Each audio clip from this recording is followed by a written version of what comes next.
Hello everyone, जय सिया राम, राधे राधे। आज बहुत ही भक्ति से भरी हुई कथा लेकर आए हैं, एक प्रकार से जो श्री राम कथा से आती है। और ये कथा का नाम है श्री राम को तारा का श्राप।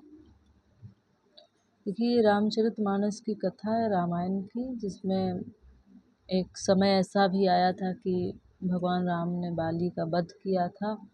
तब उनकी पत्नी जो भार्या थी, उन्होंने श्री राम प्रभु को श्राप दिया था, श्राप।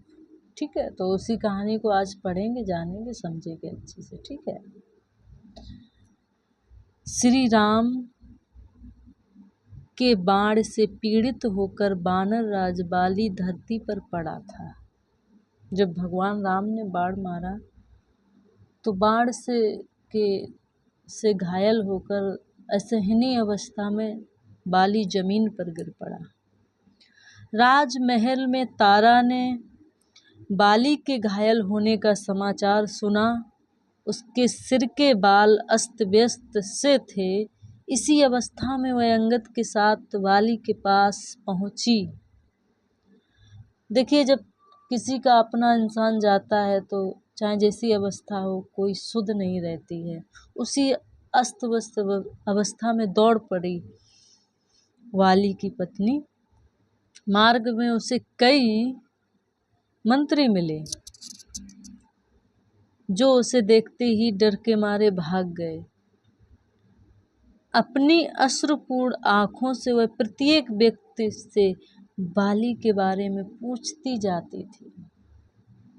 वह लोगों से कहती थी, आप राजा के विश्वसनीय मित्र थे, अतः इस प्रकार भागकर आप अपयश के भागी क्यों बन रहे हैं।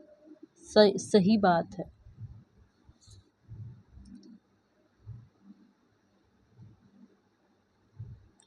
वानरों ने उत्तर दिया था, हे राजमहिषी सुनिए, दोनों भाइयों ने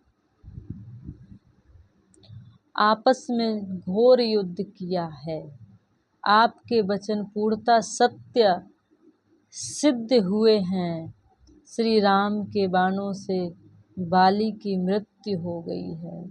आप महलों के भीतर ही रहें, क्योंकि पैदल सेना सभी स्थानों पर घूम रही है। अंगद को राजा घोषित करके आप शोक मुक्त हो जाएं। तारा ने कहा, अंगद तो राजा होगा ही, क्योंकि वह मेरा पुत्र है, परंतु इस समय मैं तो अपने पति के पास ही जाऊंगी। सही बात है, पति के बिना संसार अधूरा होता है, और जब पति से बिछोह हो रहा है तो क्यों नहीं वो पति के पास जाएगी। वह अपनी छाती पीट रही थी और अपने अस्त व्यस्त वस्त्रों को भी नहीं संभाल पा रही थी।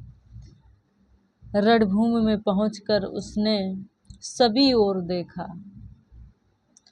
श्री रघुनाथ अपना धनुष बाण धरती पर रखकर बाली के पास बैठे थे। देखिए, वध किया है और बाली मरणासन अवस्था में जमीन पर पड़ा है, लेकिन धर्म देखिए, धन्यता देखिए प्रभु श्री राम की। कोई दुश्मनी नहीं, उसके पास बैठे हैं। अब उसको ज्ञान देने की चेष्टा कर रहे हैं। आगे सुन पढ़ते हैं। बैठे थे यहाँ, वहाँ सभी लोग चुपचाप खड़े थे। उसमें से कुछ नतमस्तक होकर बैठे थे। तारा तुरंत बाली के पास गई। उसने ऊंचे स्वर में विलाप किया। अपने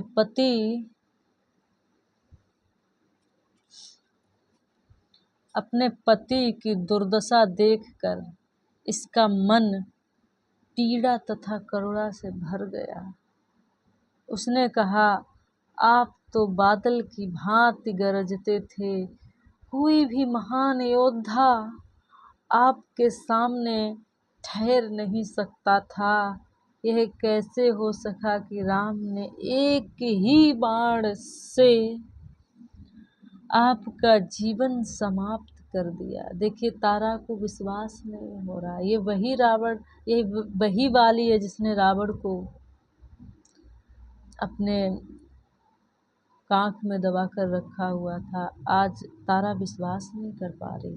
यह तो असंभव सी घटना है जिसे विधाता ने मुझे देखने को विवश कर दिया है। आपने मेरे वचन अनसुने कर दिए तथा युद्ध के लिए चले आए, पर आपका इसमें कोई दोष नहीं है। यह तो विधि का विधान है। मुझे छोड़कर आपने आंखें बंद कर लीं। आपके बिना आज अंगद अनाथ हो गया। देखिए तारा का विलाप बड़ा मार्मिक है।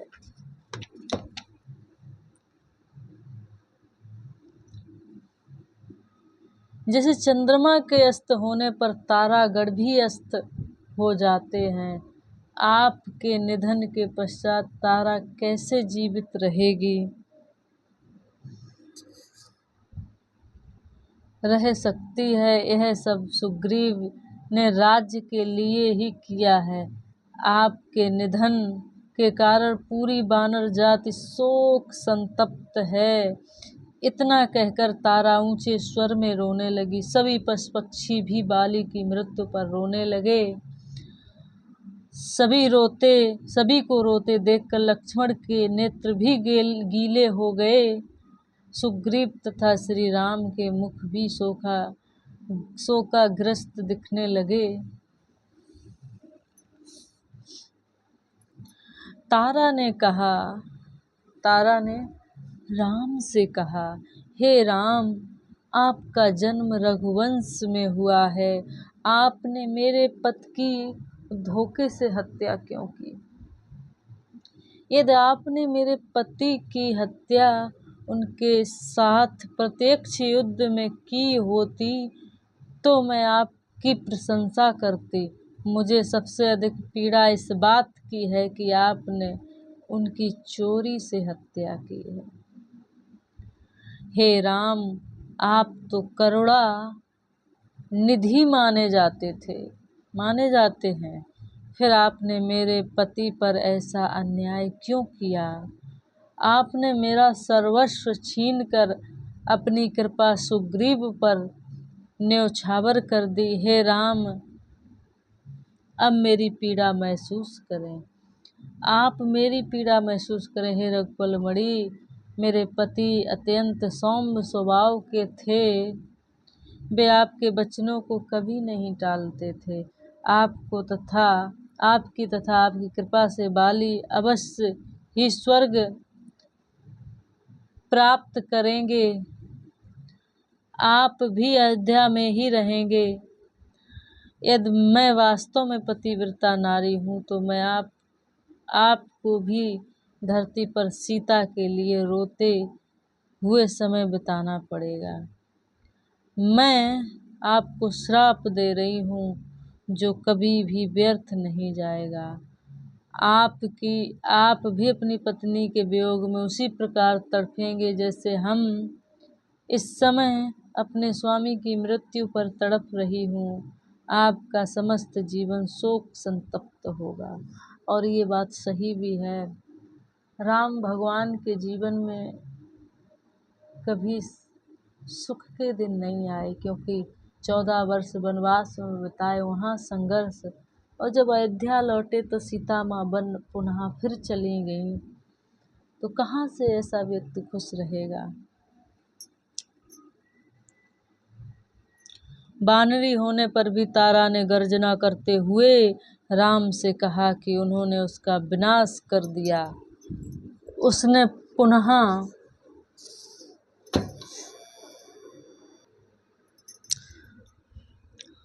पुनः कहा, मैंने ये वचन अभिमान के कारण नहीं कहे हैं। हर जीव को अपने कर्मों का फल भोगना ही पड़ता है।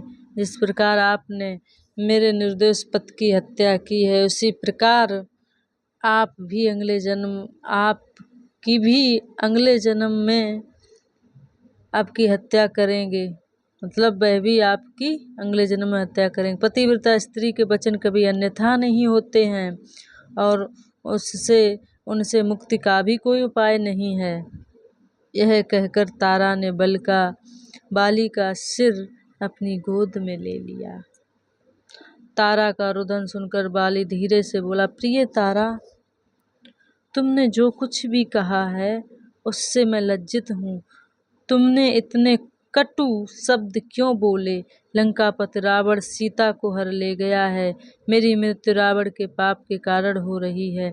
यह तो विधि का विधान है, अतः राम को क्यों दोषी ठहराएं? श्री राम को बुरा कहने से उनका अपमान होगा।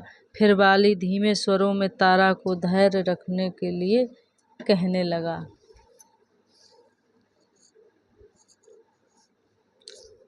अपनी मृत्यु के समय बाली ने सुग्रीव से कहा, हे सुग्रीव, तुम मेरे अनुज हो।